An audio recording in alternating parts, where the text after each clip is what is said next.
بسم اللہ الرحمن الرحیم۔ السلام علیکم۔ امید کرتی ہوں آپ سب خیریت سے ہوں گے۔ میں بھی بالکل ٹھیک ٹھاک ہوں۔ جیسا کہ رمضان المبارک کے مقدس مہینے کے الوداعی دن جا رہے ہیں، رمضان المبارک کا مہینہ، رمضان کا مہینہ اب ختم ہونے جا رہا ہے، تو اللہ تعالیٰ نے ہمارے لیے رمضان المبارک کے مہینے کے بعد ایک خاص تحفے کی شکل میں عید الفطر کا دن عطا فرمایا ہے۔ اللہ تعالیٰ بہت ہی نہایت مہربان ہے۔ اللہ تعالیٰ فرماتا ہے، عید کے دن تم لوگ جو مانگو گے میں قبول و منظور فرماؤں گا۔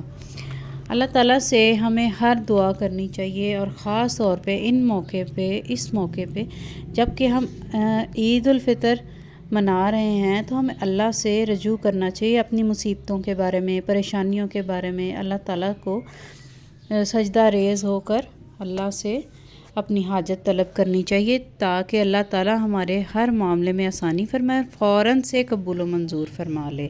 اس کے لیے آج میں ایک خاص وظیفہ لے کے آئی ہوں، عید الفطر کے دن کا وظیفہ، جو کہ بہت ہی آسان ہے۔ عید الفطر کا دن، جیسا کہ آپ جانتے ہیں کہ حدیث مبارکہ کے حوالے سے اس دن کو بہت ہی برکتوں والا دن قرار دیا گیا ہے۔ حضرت دہب بن منبع رضی اللہ تعالیٰ عنہ فرماتے ہیں کہ اللہ تعالیٰ نے اسی دن جنت پیدا فرمائی، اور اسی دن عرش پر طوبہ کا درخت لگایا گیا۔ اسی دن حضرت جبرائیل علیہ السلام کو وحی کے لیے منتخب کیا، اور اسی دن عید الفطر کے دن ہی فرعون کی طرف سے حضرت موسیٰ علیہ السلام کے مقابلے میں پیش ہونے والے جادوگروں نے توبہ کر کے مغفرت و بخشش حاصل کی۔ ایک روایت میں آتا ہے کہ حضور نبی کریم صلی اللہ علیہ وسلم نے ارشاد فرمایا کہ جب عید الفطر کا دن ہوتا ہے اور لوگ عیدگاہ کی طرف جاتے ہیں، تو اللہ تعالیٰ ان پر توجہ فرماتا ہے اور ارشاد فرماتا ہے کہ اے میرے بندو، تم نے میرے لیے روزے رکھے، میرے لیے نمازیں پڑھیں، اب تم اپنے گھروں کو اس حال میں جاؤ کہ تم بخش دیے گئے ہو۔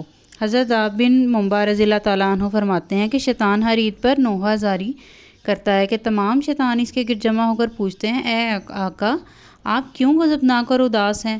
وہ کہتا ہے کہ اللہ تعالیٰ نے آج کے دن امت محمدیہ صلی اللہ علیہ وسلم کو بخش دیا ہے۔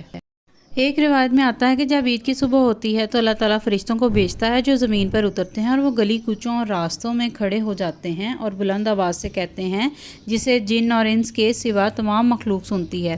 وہ کہتے ہیں، اے محمد صلی اللہ علیہ وسلم کی امت، اپنے پروردگار کی طرف آؤ، وہ تمہیں عطائے عظیم دے گا اور تمہارے بہت بڑے گناہ معاف فرمائے گا۔ اور جب لوگ عید گاہوں میں آ جاتے ہیں تو اللہ تعالیٰ فرشتوں سے فرماتا ہے، مزدوری کا بدلہ کیا ہے؟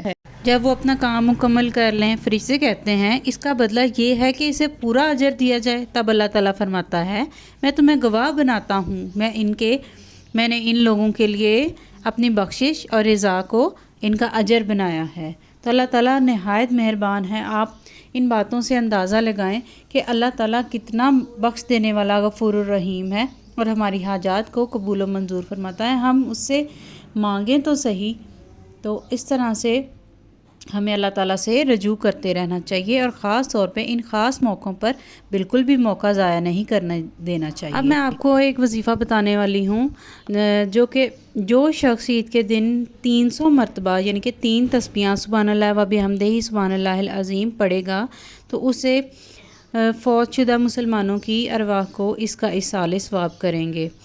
اللہ تعالیٰ اس کا ثواب جو ہے، جو فوت ہو چکے ہیں، اس دنیا سے مسلمان جا چکے ہیں، اس کا ثواب ان کو دے گا۔ اور ہر مسلمان کی قبر میں 1000 انوار داخل ہوتے ہیں۔ جب وہ پڑھنے والا خود مرے گا، یعنی کہ جو بھی یہ تسبیح کرنے والا اس دنیا سے چلا جائے گا، تو اللہ تعالیٰ اس کی قبر میں بھی 1000 انوار داخل فرمائے گا۔ یہ ورد دونوں عیدین میں کیا جا سکتا ہے۔ اس عمل کے بدلے میں اللہ تعالیٰ آپ کی تمام حاجات کو قبول و منظور فرماتا ہے، اور اللہ تعالیٰ آپ پر اپنا خاص کرم اور فضل فرماتا ہے۔ تو یہ 3 تسبیحاں جو ہیں 300 مرتبہ یہ جو پڑھنا ہے آپ نے، سبحان اللہ و بحمدہ سبحان اللہ العظیم، یہ آپ عید کے تینوں دن پڑھ سکتے ہیں، اور تینوں دن ہی آپ کو اللہ تعالیٰ اتنا ہی اجر عطا فرمائے گا۔ تو اللہ تعالیٰ ہم سب پہ اپنا خاص کرم اور فضل فرمائے۔ اللہ تعالیٰ ہم سب کے لیے آسانیاں فرمائے، رحمتیں فرمائے، اور اللہ تعالیٰ ہم سب کے لیے خوشیاں عطا فرمائے۔ اس کے ساتھ ہی میرے چینل کو اگر آپ نے سبسکرائب نہیں کیا تو میرے چینل کو سبسکرائب کرنا مت بھولیے گا، میری ویڈیوز کو لائک کریں اینڈ شیئر کریں، مجھے بھی اپنی دعاؤں میں یاد رکھیے گا۔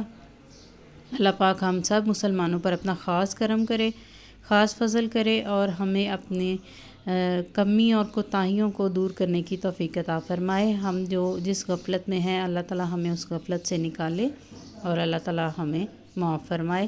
اس کے ساتھ ہی اجازت چاہتی ہوں، دعاؤں میں یاد رکھیے گا۔ اللہ حافظ۔